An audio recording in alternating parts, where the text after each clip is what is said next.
Case में आया है।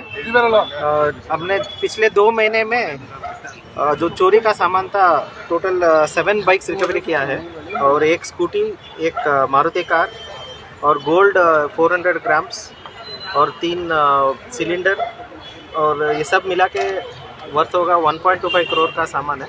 पूरा हम लोग इसको 2 महीने में हम पूरा इस केस का स्टाफ उसको रिकवरी किया है और आज हम लोग उनका जो ओनर्स है उनको हम लोग कोर्ट का ऑर्डर लेके उनको अपना जो प्रॉपर्टी है वापस दे रहे हैं। कितना रेट कितना है इसका टोटल कुल मिला के 1.25 करोड़ का वर्थ है। क्या क्या है यहाँ पर? इसमें 7 बाइक्स है, एक स्कूटी है, एक मारुति कार है और 400 ग्राम गोल्ड ऑर्नामेंट्स है। मोबाइल 4।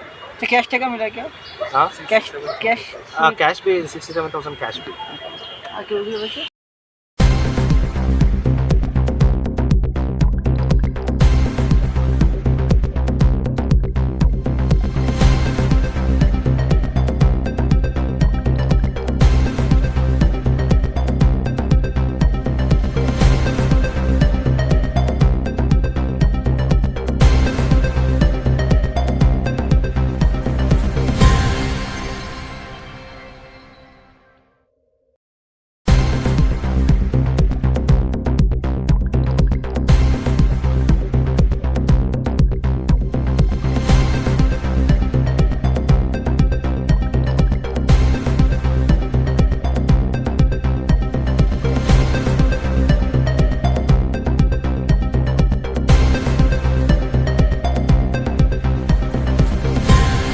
আমরা পুলিশের দ্বারা সুরক্ষিত এবং আমরা গর্ববোধ করি পুলিশের এই মানে আমাদের সুন্দরভাবে থাকার জন্য ওনারা আপ্রাণ চেষ্টা করেন।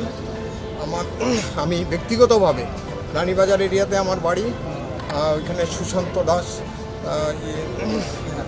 উনি রানীবাজার থানার ওসি এবং পূর্ব থানার ওসি শ্রী রানা চ্যাটার্জি মহোদয় এবং এখানের এসআই দিলীপ দেবনা ওনারা আমাকে সহযোগিতা করেছেন আমি বাইকটা পাওয়ার জন্য।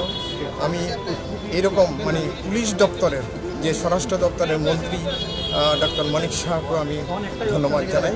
এটা তো অকল্পনীয় যে এই টাইমের মধ্যে বাইক যে ফিরে পাবো এটা আমার চিন্তার মধ্যে ছিল না, বাইক পাওয়া যায়। তো ওনাদের সেই তৎপরতা এবং ওনাদের যে কর্মকাণ্ড ইয়েতে আমরা খুবই গর্বিত এবং প্রশাসন এটার ব্যাপারে পুরোদমে জনসাধারণের প্রতি সহযোগিতা করে এই কাজটা করতেছে, এটা জেনে আমি করব। ওনার প্রশাসনের সাথে লেগে থাকলে এটা সুফল পাওয়া যায়, একটু ধৈর্য ধরতে হবে। আজকে হয়তো আমারটা পেলাম না, কিন্তু ধৈর্য ধরলে কিছুদিনের মধ্যে এটা রিকভারি হবেই। প্রশাসনের মধ্যে আমাদের পুরোপুরি আস্থা আছে।